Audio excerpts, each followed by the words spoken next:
이대로 살고 싶다. 끊임없이 발전해가는 신문명을 쫓아가지 말고 돌덩이와 열매 하나만으로도 행복한 너와 나로 살고 싶다. 안녕하세요. 열려라 참깨 들려줄게 고기은입니다. 멀리 여행을 가지 못하는 아쉬움이 큰 요즘인데요. 그 아쉬움을 책으로 달려보려 합니다. 함께할 책은 김영남 윤태희 작가님의 그때 길에서 배운 균형 잡기 여행 에세이집입니다. 여행에서 가장 기억에 남는 곳은 결국 사람이더라고요. 사람으로 기억하는 여행지. 이 책 속엔 그러한 기억이 빼곡하게 담겨 있습니다. 풍경이 아닌 사람으로 기억하는 여행지가 많은 두 사람. 돌덩이와 열매 하나만으로도 행복할 수 있음을 아는 여행자들입니다. 여행길의 끝에서 우리는 어쩌면 잊고 있던 무언가를 발견할지 모릅니다. 그것을 발견하고 싶은 당신에게 이 책 여행을 권하고 싶습니다. 이 책이 나오게 된 건 453일간 빠짐없이 적어둔 가계부와 틈틈이 적었던 메모들 덕분에 시작되었다고 합니다. 장기 여행을 함께하기 위해 연애 9년 만에 결혼을 감행했고 직장을 그만둔 두 사람. 배낭을 메고 함께 길을 나섰는데요. 짐을 나눠 들고 15개월 동안 지구 한 바퀴를 돌고 온 지 벌써 7년이 지났고 아들 도균이도 그 시간만큼 컸습니다. 둘의 여행에서 이젠 꼬마 여행자 도균이까지 세 사람이 여행을 합니다. 2015년 8월 고향 강릉의 조용한 해변에 문을 연 게스트하우스에는 간간히 여행자가 찾아오고 그들과 소통하는 것이 또 다른 여행이 되고 있다고 합니다. 그 여행 이후 우리는 가난해지고 게을러졌지만 사랑하는 사람들과 얼굴 마주하는 시간이 많아졌다고 해요. 김영남 작가님은 제가 강릉에 돌아와 만난 특별한 인연이기도 합니다. 2016년 가을로 거슬러 올라가는데요. 작가님의 여행 이야기 토크에서 작가님을 처음 만났습니다. 저의 로망인 부부 세계 여행을 실현한 사람이 제 앞에 있었습니다. 가슴 뛰는 순간이었죠. 며칠 뒤 곧바로 작가님을 만나러 폴레폴레 게스트하우스를 찾아갔습니다. 여행 이야기에 시간 가는 줄 몰랐던 날이었어요. 작가님의 여행책이 나오길 누구보다 기다린 저였습니다. 작가님의 따뜻한 책을 봤던 날, 김영란 작가님은 제 책을 선물 받던 때를 떠올려 주셨어요. 뭉클하더라고요. 지금까지 함께 이어지는 인연임에 감사한 마음이 큽니다. 이렇게 책 이야기를 전할 수 있는 인연인 것 또한 감사합니다. 본격적으로 책 속에 담겨있는 여행 이야기 전해보겠습니다. 소울메이트. 인도 속 작은 티벳으로 불리는 곳. 맥그로드 간즈. 이하 맥간으로 표기. 달라이 라마가 살고 계신 곳이다. 델리에서 야간 버스를 타고 아침 6시 30분에 맥간에 도착해 마을을 향해 인적 없는 길을 걸었다. 일주일간 인도 서부 사막 라자스탄주에 머무는 동안 뜨거운 열기에 빼앗긴 기운이 이곳에 오자마자 회복되는 듯 했다. 인도 북부에 위치한 맥가는 무더운 중부에 비해 아침 저녁으로는 쌀쌀한 정도로 날씨가 매우 상쾌한 지역이다. 12시간 버스 이동의 피곤함이 금세 사라지며 맑은 공기와 상쾌한 날씨 덕에 기분이 좋아진 나머지 비싼 숙소에 여장을 풀었다. 방에서 만년설을 볼 수 있는 호사스러운 더블룸의 1박 비용은 400루피, 약 10,000원이다. 우리가 여느 때와 달리 저렴한 숙소를 보고도 비싼 숙소를 선택한 데에는 다른 이유도 있었다. 이곳에 오기 전 델리역에서 인도 북서부의 사막 도시를 함께 여행했던 쿠마와 헤어졌다. 너희가 맥간에 머물고 있으면 내가 며칠 후에 그쪽으로 갈게. 쿠마는 파키스탄과 가까운 암리차르로 가서 국경의 교대식을 보고 싶다고 했다. 암리차르와 멕가는 버스로 10시간 거리이고 여행자의 일정은 언제나 변하게 마련. 길에서 만난 인연이 다시 만나지게 될 거라는 기대는 하지 않는 게 좋다. 우리는 마음을 나눈 친구와 헤어진 허한 마음을 위로해줄 다른 무언가가 필요했고, 그것이 바로 가만히 바라보기만 해도 좋은 이 숙소의 풍경이었다. 멕간의 평화로운 첫인상이 좋았고, 아무것도 하지 않아도 눈이 즐거운 우리 숙소가 좋았다. 그리고 멕간에서의 이틀째 저녁, 예상치 못한 깜짝 선물이 도착했다. 당시의 상황은 이러했다. 태희 씨는 탄두리 치킨을 사러 나갔고 나는 방을 정리하고 있었다. 그때 똑똑똑 문을 두드리는 소리가 들렸다. 태희 씨일 리는 없고 숙소 스텝이 맞나 싶어 무심히 고개를 돌린 나는 정말 깜짝 놀랐다. 활짝 열어놓은 방문에 배낭을 맨 채로 기대어 환하게 웃고 있는 한 사람. 쿠마가 나타난 것이다. 이 홍길동 같은 녀석, 어떻게 10시간 거리를 이렇게 뚝딱 넘어올 수 있단 말인가? 그것도 이렇게나 빨리. 그날 저녁 우리 세 사람은 100만 불짜리 뷰가 있는 이 방 의자에 앉아 각자가 보낸 지난 이틀의 시간들을 모두 풀어놓았다. 우리가 함께한 날들 중 가장 시끄러운 밤이었을 것이다. 쿠마는 우리와 헤어지고 암리차르로 갔으나 예상 도착 시간보다 훨씬 이른 새벽 2시에 도착해 역에서 추위에 떨며 새벽을 보냈단다. 역에서 아침을 맞고 파키스탄 국경으로 달려가 국경 교대식을 보고 난 후 숙소를 찾지 않고 바로 터미널로 달려갔단다. 그때 나는 내가 숙소 이름을 쿠마에게 메신저로 보내놓았다. 우리는 이렇게 다시 만나 멕간에서 열흘을 더 함께 지냈다. 우리들의 숙소는 2km 정도 떨어져 있었지만 약속 없이 헤어져도 다음날 자연스레 만나졌고 함께 걸었다. 멕간에서 지내는 동안 딱 하루 쿠마가 나타나지 않았는데 오늘은 쿠마 혼자 어디 갔나 보다 싶어 우리끼리 옆마을의 박수나트 폭포에 다녀왔다. 걸어서 왕복 4시간이 걸리는 곳이라 숙소에 돌아오니 이미 저녁 시간이었다.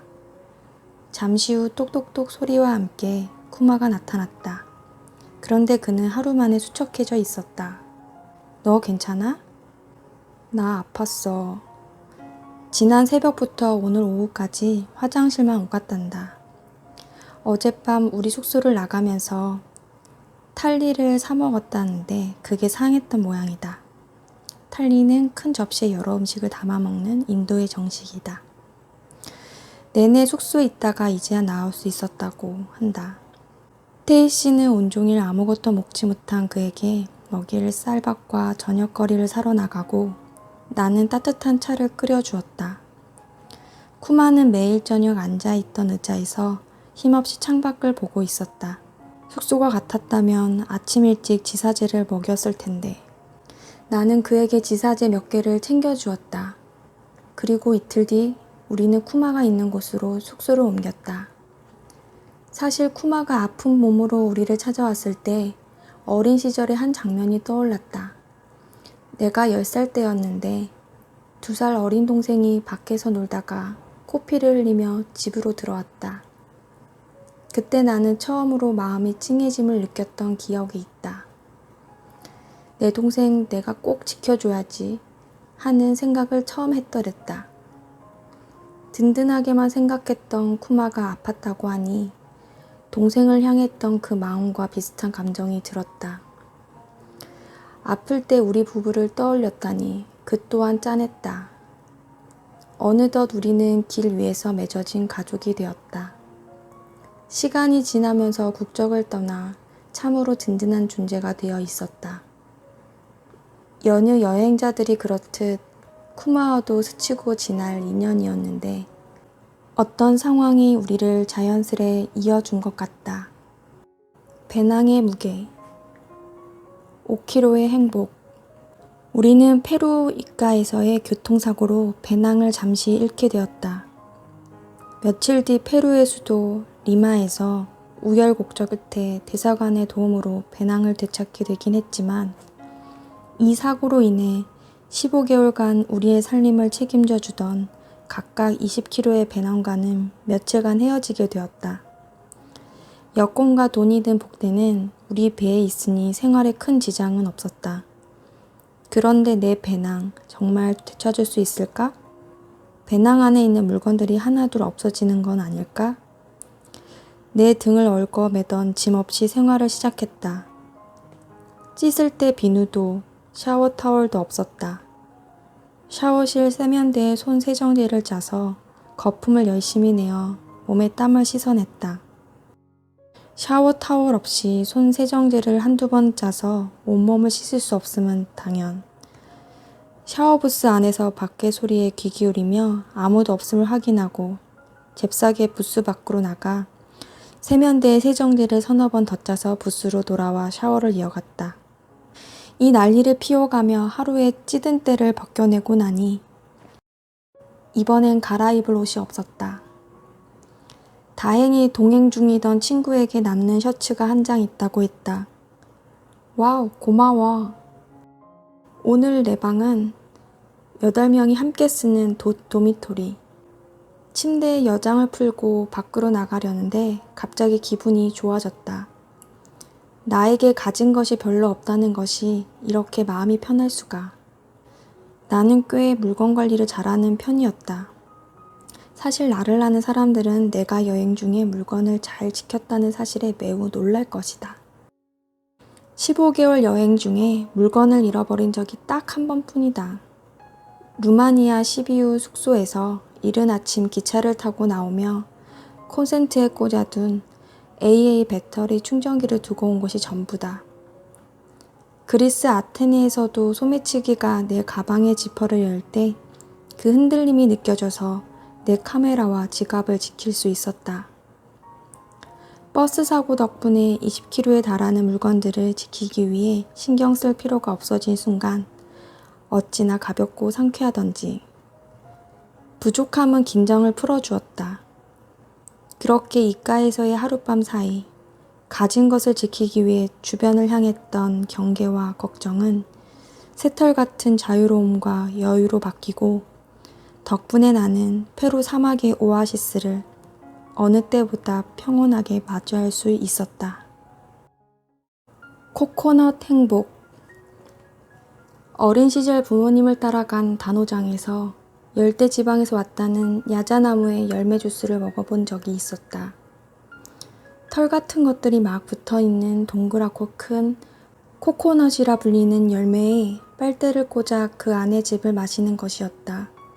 호기심에 먹어보긴 했지만 맛은 영 별로였다. 영화에서도 무인도에 떨어진 주인공이 야자수에 올라가 이것을 따서 물 대신 마시곤 했다. 나는 오랫동안 코코넛은 맛없는 물이라 생각했다. 그러나 아프리카에서 만난 코코넛은 전혀 달랐다. 잔지바르에서 인도양 첫 다이빙에 도전한 날이었다. 다이빙을 끝내고 보트로 올라와 쉬고 있는데 보트 기사가 칼로 코코넛을 두세 번 내리치더니 쫙 갈라졌다. 역시 현지인만의 기술은 언제나 감탄스럽다. 그런데 코코넛 과즙은 바다에 따라버리고 5에서 7mm 두께의 희고 딱딱한 과육을 조각내어 다이버들에게 나누어 주었다. 그 조그마한 코코넛 과육 한 조각을 받아먹고는 눈이 번쩍 뜨였다. 내가 453일간의 여행 중 맛본 과일, 채소 중 최고를 고르라면 바로 이것이다. 그런데 함께 다이빙했던 10명의 사람들은 이 코코넛 과육에 시큰둥한 반응이었다. 보트 다이빙이 처음이라 배멀미를 했던 테이 씨도 마찬가지였다. 덕분에 나는 코코넛 과육을 몇 조각 더 먹을 수 있었다. 깨물어 먹다 보면 턱이 아픔에도 불구하고 나는 멈출 수가 없었다. 얇게 조각 내어 빵 위에 올리거나 고물로 묻혀 놓은 것들과는 비교할 수 없는 이 자체로 완벽한 맛이었다. 몇 달 뒤 콜롬비아 살렌토 마을에서 물에 담겨져 있던 코코넛 과육을 사 먹은 적이 있었는데 아프리카 코코넛의 감동은 없었다. 다이빙 센터로 돌아와 대여했던 물품들을 반납하고 바로 채소 가게로 달려갔다. 마침 채소 가게 아저씨도 코코넛을 손질하고 있었다. 겉 껍데기를 일차 손질한 코코넛을 한아름 샀다. 그리고 집으로 돌아와 큰 돌덩이로 열심히 깨부수어 먹었다. 다음날 아침 일찍 눈을 뜬 나는 태희씨가 낄새라 조용히 일어나 마당으로 나와 원시인으로 돌아갔다. 내 사랑 코코넛을 돌로 사정없이 내리쳤다. 마당이 모래인지라 돌과 돌 사이 코코넛을 조준하기가 쉽지 않았다. 나는 먹고 싶은 걸 코앞에 두었을 때 가끔 심장이 쿵쾅거리는데 지금도 그렇다. 마지막으로 최대한 조준을 잘하고 있는 힘껏 야! 드디어 코코넛이 새하얀 속살을 드러냈다. 하나로는 만족할 수 없으니 두 번째 또 조준. 코코넛 2개를 부수는데 성공한 내가 방으로 돌아가려 돌아서자 언제 일어났는지 그가 나의 모습을 카메라에 담고 있었다. 나는 신이 나서 속살을 드러낸 코코넛을 자랑했다. 우리는 말없이 서로를 바라보며 잠시 그 순간을 마음에 새겼다. 그와 함께 코코넛을 먹던 날 나는 생각했다. 이대로 살고 싶다. 끊임없이 발전해가는 신문명을 쫓아가지 말고 돌덩이와 열매 하나만으로도 행복한 너와 나로 살고 싶다. 벌레가 좀 나오고 비가 오면 물이 새는 집이어도 무관하다. 비가 새면 양동이를 가져다 주고 정전이 되면 촛불을 나누어 주는 이웃이 있다면 그보다 더 좋을 수 없겠다. 사막에서 침낭 하나 덮고 자면 그만인 삶. 수저가 필요하면 나무를 다듬어 만들면 되고 느리게 한참을 기다려 뭔가를 성취하기도 하고 구멍난 옷 따위에 아랑곳할 거 없이 그저 갈아입을 옷 하나 더 있으니 충분한 삶. 무엇과도 비교 따위를 하지 않는 삶. 길을 지나며 마주하는 사람과 미소를 주고받을 수 있는 삶. 너와 함께 작은 것 하나 나누어 먹으며 웃을 수 있는 그런 삶을 살고프다. 다음 편에서는 김영란 작가님과 함께 책 이야기 여행 이어가 보겠습니다. 오늘도 함께 들려줄게 책 이야기 여행 해주셔서 감사합니다.